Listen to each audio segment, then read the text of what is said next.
긴 길을 걸어서 지친 하루를 되돌아오면 언제나 나를 막는 깊은 어둠과 고요히 잠든 강. 제가 이 설교가 끝나면 꿈마을로 가서 바로 또 설교를 해야 돼요. 근데 그 설교가 아이들을 상대로 한 게 아니라 아이들과 부모님들을 같이 상대로 하는 설교입니다. 그래서 제 머릿속에는 지금 두 가지 설교가 막 지금 왔다 갔다 하고 있어요. 그래서 혹시 이 시간에 꿈마을 설교를 하더라도 여러분들이 이해해 주세요. 네, 여러분 아기돼지 삼형제 이야기 아십니까? 네, 아기돼지 삼형제가 있었습니다.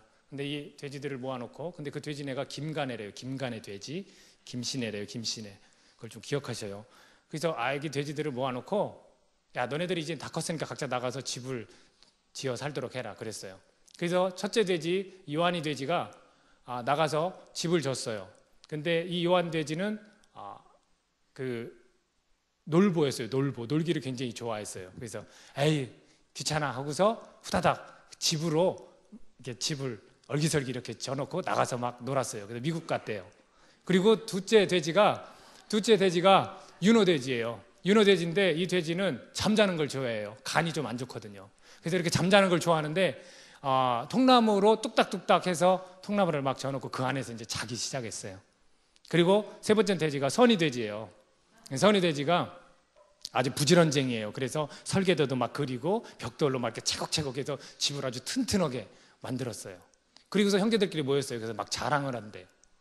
우리 집은 집으로 돼가지고 바람이 잘 통해서 시원해. 그러니까 둘째 돼지가 우리 집은 찬바람이 불어도 끄떡없어. 따뜻해.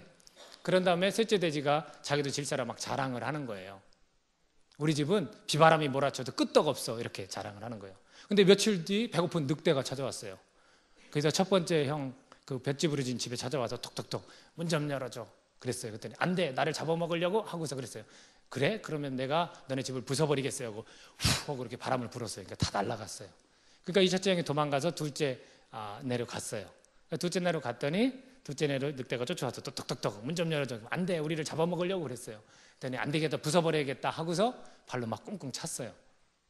그랬더니 집이 와르르 무너졌어요. 그래서 첫째 형과 둘째 형이 막내네 집으로 막 같이 달아났어요.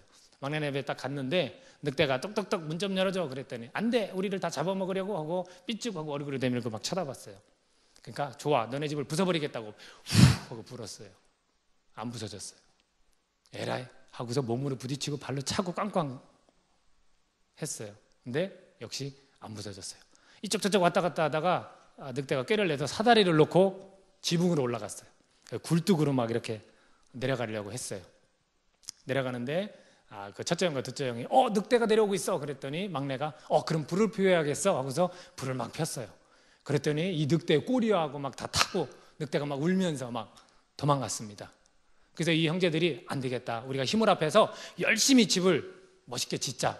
그래서 열심히 졌어요. 그리고서 엄마를 모셔다가 아주 행복하게 잘 살았다고 합니다. 제가 이 이야기를 우리 아이들한테 가끔 들려주는데 저는 이 이야기를 드리는 이유가 있습니다. 우리 소설가 앙드레지드라는 사람이 이런 얘기를 했어요. 편견 없는 생각이 세상에서 가장 보기 드물다고 말했습니다. 편견 없는 생각이 세상에서 가장 보기 드물다.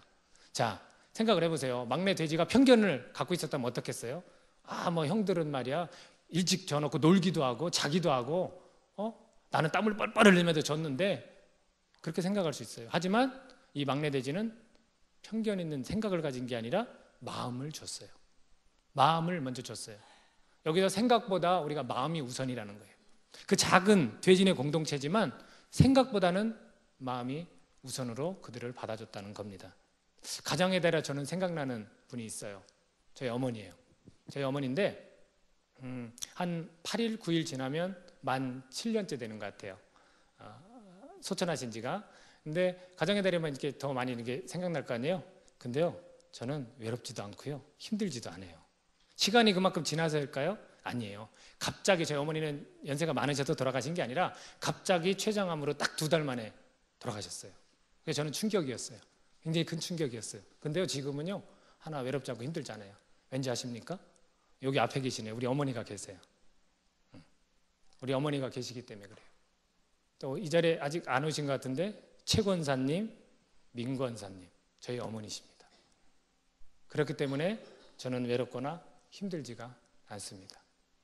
우리의 이성만을 동원한다면 제 어머니가 될 수가 당연히 없겠죠. 우리 생각하면 어떻게 우리 어머니가 될 수 있겠습니까? 예수님은 우리에게 무엇을 말씀해 주셨습니까? 요한복음 19장 25절에서 27절에 보면 예수의 십자가 가까이에는 예수의 어머니 마리아와 이모, 글로바의 아내 마리아와 막달라 마리아가 서 있었다. 예수께서는 자신의 어머니 곁에 사랑하는 제자가 서 있는 것을 보시자 어머니에게 이 사람이 어머니의 아들입니다 하고 말씀하셨다. 그리고 그 제자에게는 이분이 내 어머니시다 하고 말씀하셨다. 그때부터 그 제자는 예수의 어머니를 자기 집에 모셨다. 예수님께서는 이미 공동체, 예수님의 그 믿음의 공동체 안에서의 부모 자식 관계를 설명한 적이 있습니다. 마태복음 12장 46절에서 50절까지 말씀에도 예수께서 아직 무리에게 말씀하고 계실 때 예수의 어머니와 형제들이 밖에서 와 있었다. 드릴 말씀이 있었기 때문이다. 그래서 어떤 사람이 예수께 선생님, 어머니와 형제들이 밖에 와 계십니다 하고 전하자 예수께서 물으셨다. 누가 내 어머니요 내 형제냐? 그리고 제자들을 가리키시며 보라, 이들이 내 어머니요 내 형제들이다. 하늘에 계신 내 아버지의 뜻대로 사는 사람은 누구나 내 형제요 자매요 어머니다라고 말씀을 하셨습니다. 그렇기 때문에 여기에 계신 우리 문집사님도 저희 어머니가 되실 수 있습니다. 그래서 저는 교회 공동체가 있어서 정말로 행복합니다. 이러한 행복이 있는 곳이 교회임에도 불구하고 다툼이 있는 모습을 우리가 보게 됩니다. 오늘 본문은요 빌립보 교회를 향해서 사도 바울이 쓴 편지예요. 그 내용을 보니까 나는 유오디아에게 권면하고 순두계에게도 권면합니다. 주님 안에서 같은 마음을 품으십시오 라고 되어 있습니다. 빌립보서 2장 2절에 가보면 이렇게 또 경고하고 있습니다. 사도 바울은 교회를 향해서 마음을 같이하여 같은 사랑을 가지고 뜻을 합하며 한 마음을 품으라 라고 말하고 있습니다. 불화가 있었던 모습을 보게 됩니다. 빌립보 교회가 그 세워진 원동력은 사도행전 16장에 보면 자주장사 루디아를 통해서 그분의 역할이 컸기 때문에 교회가 세워지게 됩니다.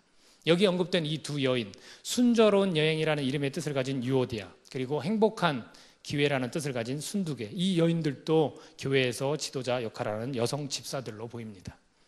여성 리더들의 활약상이 컸으며 그 속에서 다툼이나 심한 갈등이 있었던 것입니다. 화합을 깨뜨리는 불화가 존재했음을 알 수 있습니다. 근데 저희 교회는 그렇지 않은 것 같아요. 제가 수요일마다 여성 리더분들과 만나는데 저희 교회 여성 리더들 간에는 그런 일이 없음에 저는 하나님께 정말로 이 설교를 준비하면서 감사를 드립니다. 서로 다른 생각을 관철시키려다 보면 다투게 되지만 서로 다른 생각을 인정하고 마음을 같이 하려고 노력을 한다면 다툼이 다툼으로 끝나지는 않을 것입니다. 어떻게 보면 다툴 수도 있습니다. 또 어쩌면 다툼이 아닌 갈등이 될 수도 있습니다. 실제로 교회 안에서는 갈등이 존재하기 마련입니다. 그러나 이런 문제들은 교회 안에서 해결을 해야 하고 문제들을 해결할 수 있다고 성경은 권하고 있습니다. 그렇습니다. 나의 진정한 동지여 그대에게도 부탁합니다. 이 여인들을 도와주십시오. 이 여인들은 글레멘도와 그 밖에 나의 동역자들과 더불어 복음을 전하는 이 일에 나와 함께 애쓴 사람들입니다. 그들의 이름은 생명책에 기록되어 있습니다. 복음을 전하는 그 동역자들이기 때문에 서로 도와주어야 하고 그렇기 때문에 같은 마음을 품을 수 있고 또 같은 마음을 품어야 한다는 겁니다. 그렇습니다. 불화와 쌓여만 가는 갈등 상황을 미연에 방지하거나 다툼과 갈등이 이미 벌어진 일이라면 하나된 마음으로 서로 도와야 합니다. 그리고 서로 다른 생각을 지녔지만 같은 마음을 품어야 합니다. 저는 웬만해서 저희 아내 자랑을 잘 안 하거든요. 근데 5월이기 때문에 제가 이 시간 아내 자랑을 좀 하겠습니다. 얼마 전에 하나님이 기뻐하시는 일에 후원하기로 했어요. 저희 사례비의 한 20%를 우리 후원하자라고 했어요. 그러니까 저희 아내가 선뜻 대답을 했습니다. 그렇게 하자고. 저희 아내하고 저는 기질이 달라요. 저는 우울담집인데 저희 아내는 제가 없는 점액을 많이 갖고 있는 그런 여인입니다. 성격도 달라요. 성격도 아주 다릅니다. 하지만 하나님이 기뻐하시는 일이라는데 그 마음만은 같이 한다는 겁니다. 얼굴도 예쁘지만 마음도 예쁩니다. 힘들어요. 힘듭니다. 여러분에게 제 마음에 관한 글을 하나 좀 읽어드리겠습니다. 아버지의 알코올 중독으로 고아원과 아동보호시설에서 어린 시절을 보내야 했던 한 사람이 책을 썼습니다. 그리고 그는 앞길을 가로막는 모든 장애물을 넘어 자신의 꿈을 이룬 동기부여의 아버지라고 불리고 있습니다. 이 책의 제목은 마음의 습관입니다. 저자는 웨인 나이어입니다. 어린 시절 고통과 상처 때문에 마음이 얼마나 아팠겠습니까? 이분은 마음 훈련을 제대로 받은 분입니다. 그는 이 책의 한 챕터에서 마음으로 문제를 풀어가는 7가지 방법을 소개하고 있습니다. 그 중에 하나를 소개하려고 합니다. 마음으로 문제를 풀어가는 7가지 방법 중에 하나, 모두가 하나로 연결되어 있음을 알라. 수피 시인 루미는 신비의 정원에서는 나, 당신, 그녀의 구분이란 것이 있을 수 없다고 말한다. 마음의 의식 속에서 당신은 자신을 이 정원의 한 송이 꽃으로 바라본다. 그리고 보이지 않지만 다른 모든 꽃송이들이 당신과 연결되어 있다는 것을 알게 된다. 그 순간 당신에게는 수많은 지원군이 있다는 것을 느끼게 될 것이다. 영혼의 의식 차원에서 우리는 모두가 서로 연결되어 있다는 것을 안다. 우리는 온갖 걱정과 어려움을 다른 모든 사람과 함께 나눈다는 사실을 깨달아야 한다. 당신은 신뿐만 아니라 모든 이들과 연결되어 있다. 그 연결됨을 느낄 수 있는 감각을 키우라. 그러면 당신의 에고가 야기하는 갈등으로부터 자유로울 수 있을 것이다. 어느 누구도 적으로 삼지 말라. 어느 누구도 성취를 가로막는 걸림돌로 보지 말라. 그들 모두가 전체의 한 부분일 뿐임을 깨달으라. 이를 통해 다른 사람을 향한 분노와 좌절을 멈추고 그들을 문제 해결의 동반자로 바라보게 된다. 당신이 적절한 일을 찾도록 도와줄 누군가가, 도저히 풀릴 것 같지 않은 문제를 해결해 줄 누군가가, 당신을 대지 위에 굳건하게 세워줄 누군가가, 재정적인 어려움을 풀어줄 누군가가 지금 당신과 연결되기를 기다리고 있다. 모든 사람이 당신의 동료이다. 이것을 아는 것이 바로 마음의 눈뜸이다. 교회의 모습이 이와 같지 않습니까? 서로 우리 모두는 연결되어 있고, 서로 우리 모두는 도울 수 있고, 서로 우리 모두는 같은 마음을 품을 수 있습니다. 아까 말씀드렸듯이 저는 지난주에 용인교회를 다녀왔습니다. 용인교회가 이전했습니다. 근데 공간이 전보다 조금 더 넓어졌어요. 그리고 그 내부에 있는 인테리어, 기존 교회에 있던 인테리어를 다 뜯어서 새로운 장소에 인테리어를 다시 설치하는 일에 한 명도 일꾼을 산 일이 없습니다. 다 누가 했냐면 그 교인분들이 하셨습니다. 몇 가정이 안 돼요. 그리고 하시는 분들이 손으로 꼽을 정도의 그런 분들이에요. 그러나 그 분들이 마음을 모두 합쳐서 그 곳을 잘 꾸며놨어요. 도배도 다 했고요. 장판도 다 했어요. 저한테 어떤 농담을 하시는지 아십니까? 목사님 개척하실 때 저희를 부르세요. 가서 다 인테리어 해드리겠습니다. 한 달 동안 그렇게 고생하셨어요. 이 방음판이라고 하나요? 그것까지 직접 다 하셨더라고요. 가셨던 분들은 아마 생생하실 거예요. 누가 봐도 전문가의 수준으로 한 것 같아요. 근데 그분들이 다 그렇게 같이 했다고 합니다. 마음을 합하지 않고는 할 수가 없는 일이었습니다. 만약에 저희 교회에 저희들이 이전에 관해서 기도하고 있지 않습니까?